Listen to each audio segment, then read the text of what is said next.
welcome back to Executive Summit. I am your host, Chris Caputo, and I'm going to welcome Jamie Campbell. Good to see you, man. Good to be here. Ladies and gentlemen, let's welcome Jamie Campbell today, our guest. So Jamie's been teaching comedy and improvisation for over a decade to people from all walks of life, including Fortune 500 executives, at-risk youth, university students, incarcerated convicts, and at comedy festivals throughout the United States. He's an award-winning playwright, director, and comedian. He was named Chicago's, quote, best stand-up comedian by the Chicago Reader and was specially selected by the sister of the late Andy Kaufman to perform at the TBS Just for Laughs Festival. Very cool. His comedy album, Tell Me You're Proud of Me, debuted at #1 on Amazon's comedy charts. You may recognize him from his appearances in numerous commercials or his roles on NBC's Chicago Fire and Pop TV's Hollywood Darlings. Jamie has a strong and diverse background in theater, writing, improvisation, stand-up comedy, and public speaking. His personal teaching philosophy is to focus on the positive, believing that the first step in becoming a great performer is having someone believe in you so that you can believe in yourself. Good stuff, man. Wow, that's intense. I feel like we got it all out there. We got it all out. We're just putting it right on the table today, aren't we? I'm great. So, Jamie, my first question to you, who believed in you and first, and how did the power of that translate? You know, when I really think about the first time that I started to really feel like I had a lot of value as a performer, I was in Chicago and I dropped out of graduate school because I was part of a theater program where a lot of the instructors were kind of people who quit being performers. Okay. And it felt like my teachers were just in competition with each other to prove that they were great. And a lot of what they did was berate students. If you took a risk and it didn't pay off on stage, a lot of times you got berated and my confidence was being destroyed. And so I moved to Chicago and started training in improvisation. And a lot of the instructors out there kind of seem to have that same attitude, that it's survival of the fittest. If you can't take incredibly harsh criticism, then, you know, you're maybe not meant to be in this to begin with, was their philosophy. Sure. But then I went to this place called Comedy Sports, and they're a national organization, and they seem to focus on positive reinforcement of the things that you're doing well. And what happened to me is I started going, oh, it's okay if I take a risk because I'm not going to get berated for it. And sometimes when you take a risk, it does pay off. And so I basically was given a fertile soil to grow. And now I can take the harsh criticism because I've had the chance to blossom into a performer that's ready to handle that and to understand it. But early on, it just started crushing my confidence. And a guy named Matt Elwell, who now is the president of Comedy Sports Worldwide, was one of the first people to really believe in me. Huh.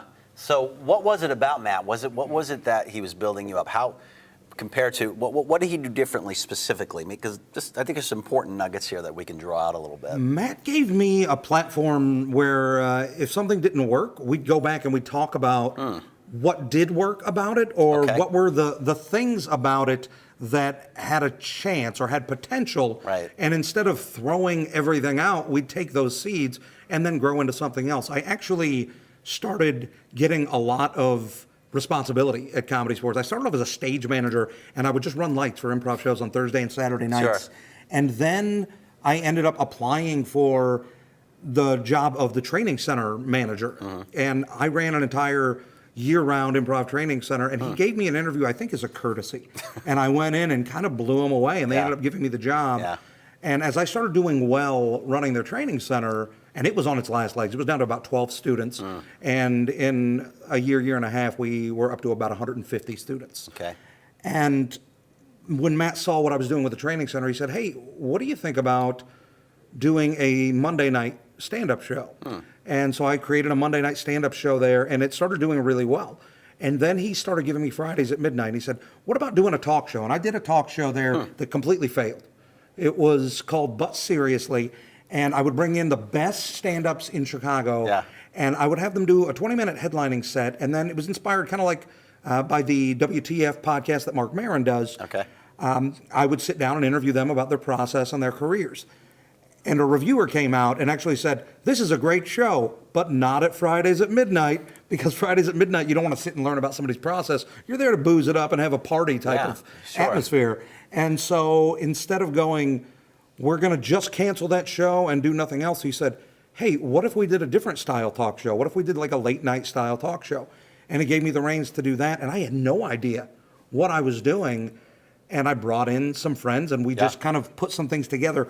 The show ended up running for a year and a half. Wow. Fridays at midnight, we'd write a brand new 40-minute show. And once it started being successful, he just kind of walked away and just let me have the show for about a year and a half. And it actually ended because I was exhausted and needed to free up some time in my schedule. It was a long time to be writing a year and a half. It's a long time to be writing 40 minutes of new material every week.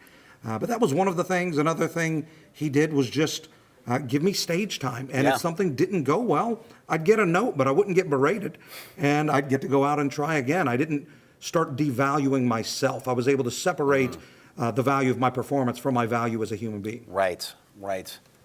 So much there. I love how before you were starting to channel your inner Johnny Carson coming forth, you were, someone who was a mentor who made the relationship bigger than a performance, meaning his relationship with you, it was that mentoring relationship, actually called forth the confidence to stand in the line of fire when the criticism came, right? Absolutely. So it was very critical. Otherwise, the model had been discouraged, berate, and you're out. I mean, how many business owners do we know that, it's a discouragement ad nauseum? How many rejections do we take in a day? How many employee problems do we run into? How many marketing issues and challenges, right? But you had the power of that mentor, and you had a community. It sounds like you had a community also around you. I really did. Was working with you. When I was a stage manager, I was watching these phenomenal performers on stage, and they all became what I aspired to. Yeah. And as a stage manager, you were given basically free classes. And so I got free classes in their training center, and all these people that I was watching, they were my teachers. Yeah. And instead of going, you did this wrong, they would go, here are the things, some of these things didn't work, but here's this one thing that you did right. And so I'd start focusing on doing more of that. Right. And then a lot of the negative traits that I had started falling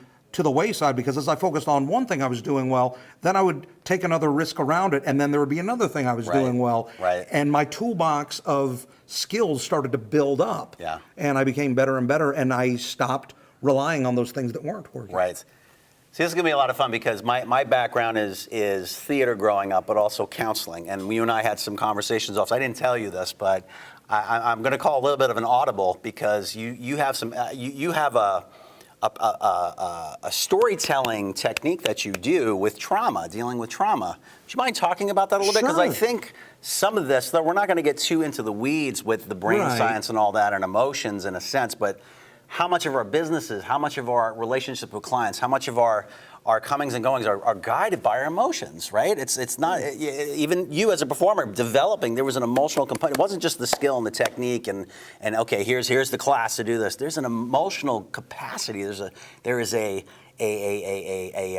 foundation that needs to be related, an encouragement that just builds you up to be able to go, do the show, become successful, go to the next level, right? Absolutely. I think that there's a difference between an instructor who talks at you and one who talks with you. Yeah, absolutely. When it's a conversation, then what you're saying is being heard and they're reacting to that. And it's the same thing if you're trying to sell something to someone, if you're trying to mentor another employee, to listen to where they're coming from, that allows you to alter your approach. And you have to, because you can't go in to a conversation with someone knowing everything about them. You're learning about them. You know what it is that you have that might be of value to them, but you tailor the way that you approach that based on the needs that come up in the conversation. If you're not willing to adjust in the moment, then you have a disconnect. For me, this storytelling workshop that I started doing this year, and I really did it because I started telling my own story of past trauma. And basically, I take 12 years of childhood trauma. I had a pretty rough upbringing, and I truncated into an hour. And I had no idea how an audience would react.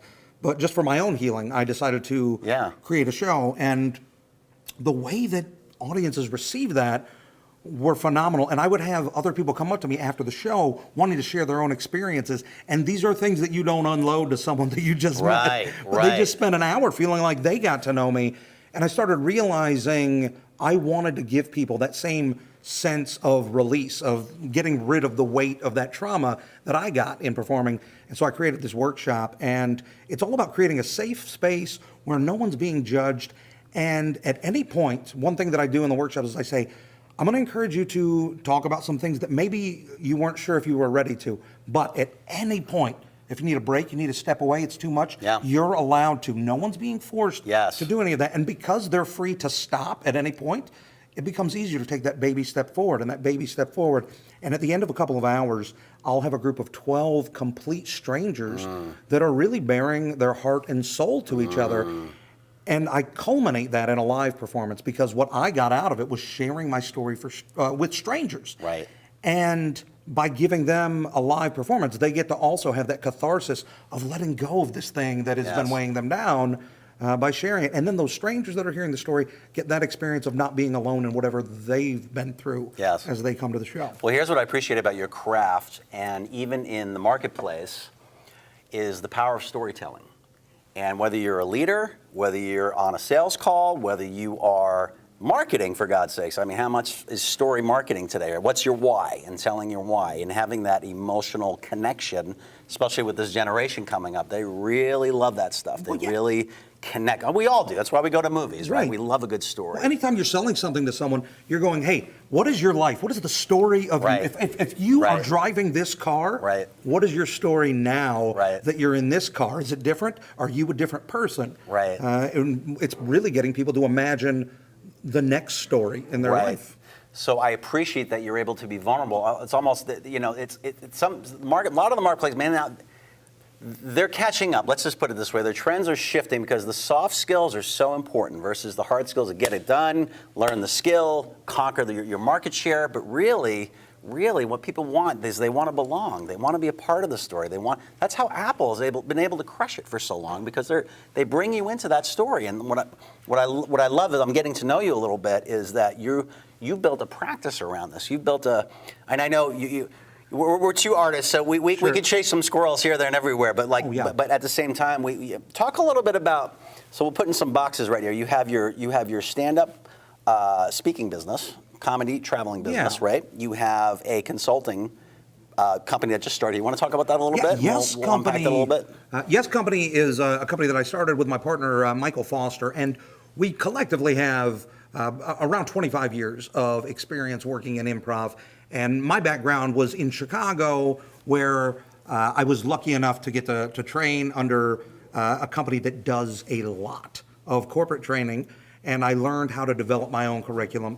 And then when I went to Los Angeles, I worked for a company called Mojo Maps that did team building, and it was owned by a former Disney Imagineer. Oh. And I became the person in charge of developing the team building with them. And it was an incredible experience where we took groups of people around Venice Beach and then put them in these interactive scenarios where they met, skateboarders, and they met Arnold Schwarzenegger as we took them to Muscle Beach, and we'd walk along the canals.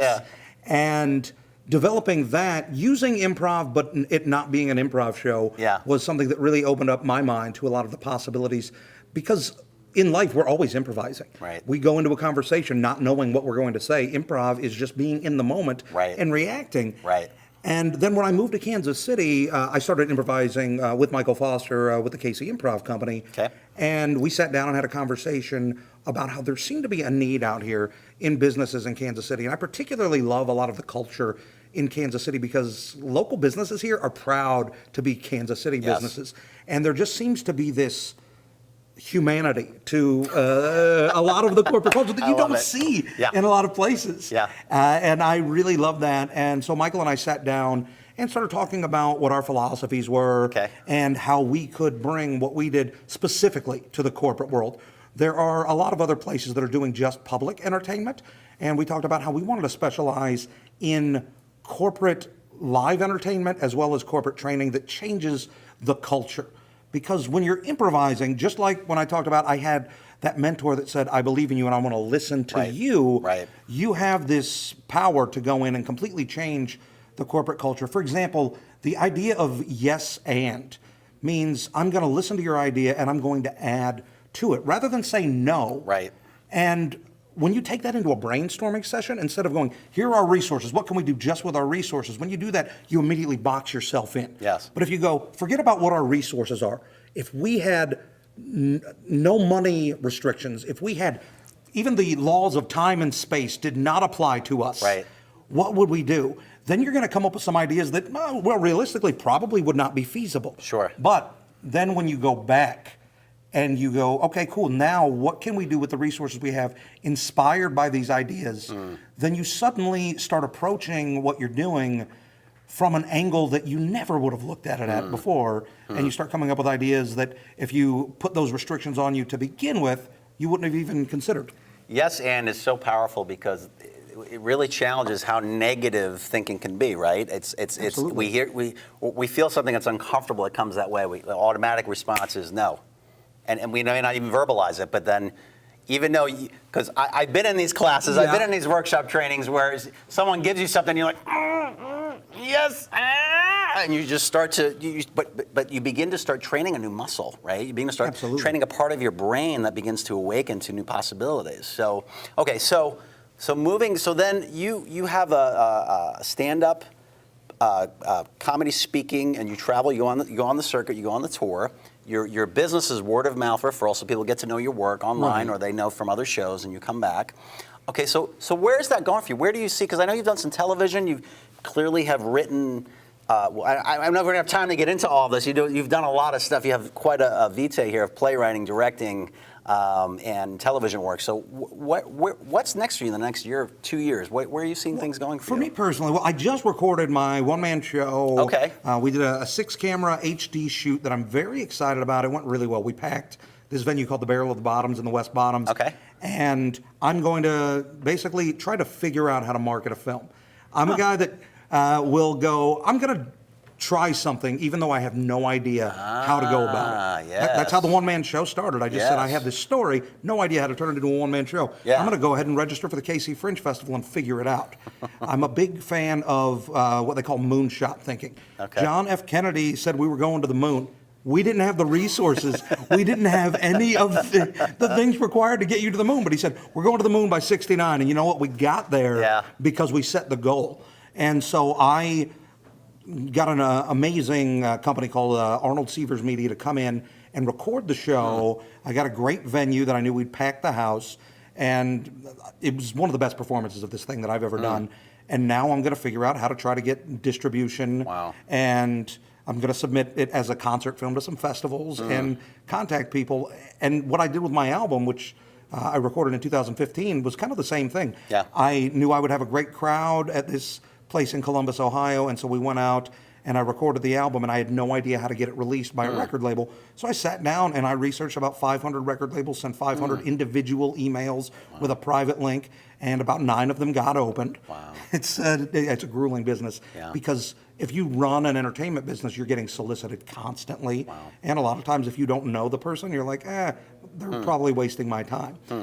And so I did that, and out of the 9 that opened, I had 3 labels that were interested, and had some phone conversations with them, and ended up having my album released by a great indie rock label that doesn't even release comedy other than what I've put out out of New Jersey called Mid 400 Records. And so I'm going to figure out how to release a special.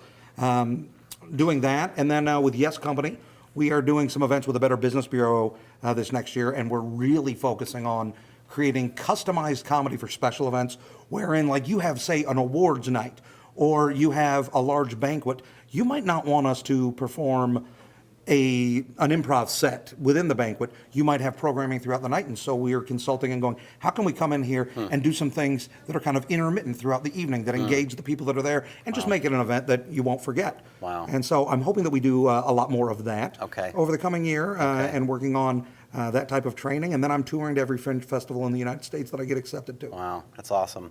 So moonshotting has its strengths and weaknesses, right? Sure. Sometimes we just barrel on and we don't want to make the plan, and there's those that are more of the planners. I don't know what you would call those, the sunshotters versus the moonshotters, but and it sounds like and we haven't talked about this, but I'm spitballing. Is Michael kind of a strategy guy? Are you two kind of, because I'm going someplace with this.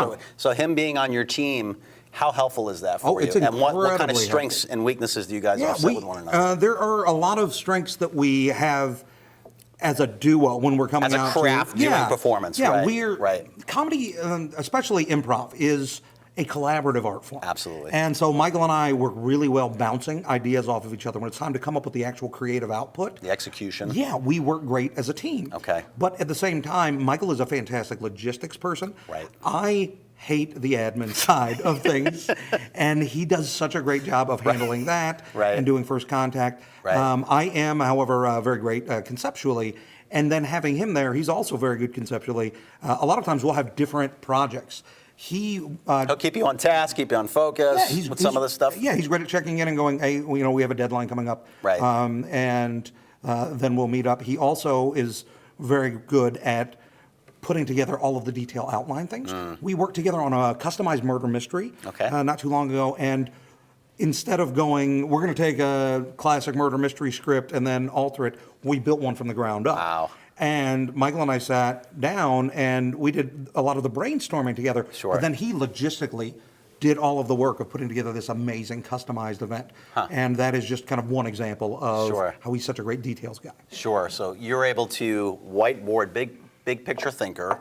He comes in as the connector of the dots, and the administrator you build the wheel and he builds the track so you guys can go forward together. Absolutely. I think that's what makes us so great is you're getting a great tag team. Yes. When you hire Yes Company instead of just getting one creative person, which I've worked as an individual consulting and doing events for people. But now that I'm working with Michael, I feel like we've got the total package. So what advice would you have for people in your career right now? You've been doing this for probably a couple decades now. Yeah. What would you tell maybe someone watching this right now who's a solopreneur, who's out there, either they're moonshotters or I'm just making up for it. We're playing off.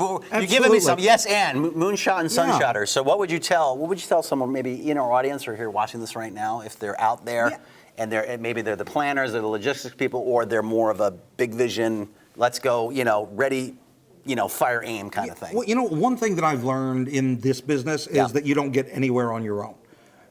You need other people to want to help you. And the way that you get other people to want to help you is you help them out. That's right. And sometimes you're going to help people out and you're not going to see that back from them. But I do believe that if you start creating this culture of yourself, of trying to take care of people, the same way that in an improv scene, I try to make you look good. Yeah. And if you start making that the muscle that you're constantly exercising, then it will start to come back around. And it takes time for people to notice you. As a stand-up, for me to get booked by someone that's seeing me on, say, a local scene, they've got to see me not just be good once, but be good consistently over a few years to get to those upper echelon shows. I've got to be someone that is coming to mind when they start talking about comedy in the area. And it takes a while to build up that reputation. And it only takes one negative experience for a person to go, that's not the person that I'm going to because I have so many other options. And that's the same thing in business. Sure. Once someone has one negative experience with your company, they're probably not going to come back unless you figure out a way to make that good. Right. And if you're someone that's starting out in the improv world and you do want to get involved in the corporate side of things, find other people that are doing that, learn from them and become an asset to those people, and they'll take you under their wing. And then eventually you'll either continue doing work with those people or you'll find a way to branch out on your own. Everything that I do now is something that I learned from someone else that's doing it. And I've picked and chosen the tools from them that need to go in my toolbox, and the tools that I didn't feel like fit me, then I just didn't use them. All right, so let me ask you this, and I'll go. I want to finish. I want to wrap this around here. So, how much? And I so appreciate it because I'm such a huge proponent of this. Matters of the heart, baggage that we carry, how that translates into all of the areas of life. Sure. So briefly, how much was trauma affecting you? And then after, where did your career go before you started working on it? And then you put it into a prepackaged format in an hour, right? Sure. To create connection and belonging with an audience and that sticky connection within them. And now, where you're at now, what would you say the impact? I'm trying to find the right question. How has that changed things for you? Let me just put it that way. For me, I think it's made me look to people in a more sensitive way because you don't know what kind of battle somebody else is facing. Yes. So like my motto this year has just been be excellent to each other because you don't know what's going on beneath the surface. So Bill and Teddy of you. Absolutely, yeah. I'm also about partying on dudes. Wild Stallions, rock on. Yeah. Okay. Well, when I first started, and I'll just give you a brief history of how this show developed. I was living in Los Angeles, and I was about to end a lease in an apartment, and I was struggling. My first year as an actor in LA, I managed in year one to support myself as an actor without a full-time day job, but it was a struggle. Wow. And the apartment lease was ending, and I wasn't sure where I was going to go because Yeah. my roommates were getting a much more expensive, newer apartment that I was not going to be able to be a part of. Right. And I was just feeling kind of lost in life. I was like, well, how did I end up here? Yeah. Why can't I just, work a normal lifestyle and have a regular 9 to 5? Why do I have to do this to be happy? And I sat down in between jobs and decided I'd never told this story. And so I started writing this story about my childhood, and I didn't finish it day one. It ended up being a 4-part series, but I wrote all day. And then I posted it online, and I went to the grocery store to get some food. And when I was at the grocery store, I started feeling so embarrassed that I'd put all of these personal facts out there. Because I posted it on Facebook once I put it on my website. And then when I was at the grocery store, I decided, you know what, as soon as I get home, I'm just going to delete it. Maybe a couple of people read it, but nobody needs to know this about me. But by the time I'd returned to my apartment, I'd gotten all of these private messages and comments from people supporting me and wanting to know what happened next. And some people were even sharing their own stories with me. And so I was like, I'm affecting people with my story, and it's important to people. So I'm going to keep going. I'm going to leave this up. And so the next day I'd written the second part. By the end of the week, I'd written all 4 parts. And I'm a guy that has, been an award-winning playwright. I've had a lot of successful things happen to me in my artistic career, but nothing ever got a response like this. And so I decided I wanted to turn it into a one-man show. And so I moved to Kansas City because I had known some people in the improv community. And no one in Los Angeles comes to your one-man show if you're not famous. They can go and see all of the people on TV, and that's who you're competing with. So I decided to move out here, give it a shot. Did it at the Fringe Festival. No idea how it would work out. Got a lovely director, a guy by the name of Brian Moses, helped me put it up. And I went out there absolutely terrified on stage. And I was like, look, really my worst fear was that people wouldn't even care. They'd be totally indifferent and be like, why are you whining? And then the response was phenomenal. I got standing ovations throughout the festival. I even had a panic attack on stage, first time in my life. My pores started opening up, sweat started coming down my face. I started having heart palpitations. I couldn't breathe. And I just said, I'm either going to pass out on stage or I'm going to get through it. I'm just going to keep talking. And I got through it. And then because of the response it received at that festival, I decided to take it on a national tour. And that's when I started creating this storytelling workshop to help other people tell their own stories. And that's when really I started healing, because I told it to heal myself from this trauma. But then the real healing for me began when I started helping other people heal and then started hearing their own stories. And now for me, like I used to be a wreck after telling that story. And it would take me all night to recover. And now I'm fine afterwards. So I feel a lot more realized in myself. And only recently did I start realizing, like, this isn't about blaming anybody, and this isn't even about me making things right with the people that put me through that. It's about me deciding that they don't get to tell me that there's something wrong with me, that I got through that, and I know that it wasn't right that it happened, and I never want anybody else to go through any of those feelings because of anything that I did. And now I'm okay with who I am.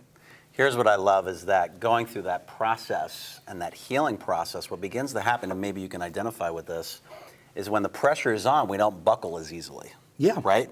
And we'll be able to expand our borders, we're able to expand our boundaries, be able to think bigger, be able to take more risks, because if we're still stuck, right, we're always going to hit that ceiling there. Always going to hit it because we're terrified, we're scared. We're going to pull back, and we're not going to enter into the fullness of who we were created to be, whatever that is. And if there's baggage, that's still changed. So anyway, that was a little bunny trail I wanted. I took that one for me because I loved hearing that. But I think it's really relevant even within our businesses.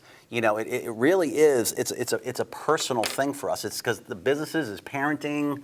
What you name it, workplace challenges, it all goes back to, it challenges those things within our inner core. What is it that it's reminding us of? Something from the past. Maybe we got to make some peace with. Because if we don't make peace with it, we're going to keep spinning over and over and over again and stay stuck. It's a weight that you carry around. That's right. And by being able to share, what's going on and then becoming okay with yourself, you release that weight. That's right.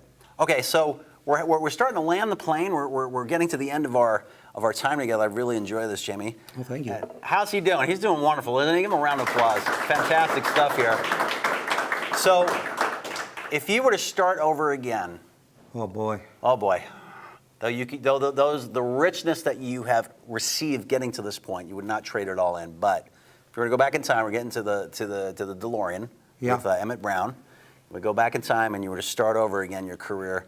What's the one thing that you could have shortened a little bit if someone's watching this right now, and things that because I know the one thing you're doing right now, you have your business, your stand-up career and speaking, and then you're building this other corporate training thing right now. And you can even say you can go down that route, but it was the one thing, Yeah. maybe you personally or professionally, what would you do different? I would say to slow down a little bit. When I started in Chicago, Yeah. I did 500 or 600 live performances every year. I was Wow. just a steamroller of stage time, getting up everywhere that I could. And when I look back at it, a lot of it was very good for me, but some of it was too intense, and I kind of reached these various phases of burnout. Yeah. And I would say to take care of yourself, make sure that you're not forgetting about the other things that are important, which are family, personal relationships. Those types of things are so important, especially in the world of comedy, because it's a humanist art form. We're recreating life on stage. And Right. so if you lose those parts of your life, then it becomes sort of a facsimile or an imitation. All work and no play? Absolutely. And Yeah. I think that I would have taken a little bit more time, maybe said no to a few more things early on. I used to say yes to everything, whether or not it was an actual opportunity, because it could lead to something. And that doesn't mean I would say don't work hard, Sure. because that's important, but I would say pick and choose and weigh those opportunities. There were times early on that I let the quality of some work falter Yeah. because I was taking on so much that I couldn't give my all to everything. That's good. So that would be a thing that I would say is take a breath. That's good. That's good. All right, ladies and gentlemen, Jamie Campbell, give him a round of applause. We're gonna take a break, and we will be right back with your questions. Thanks so much.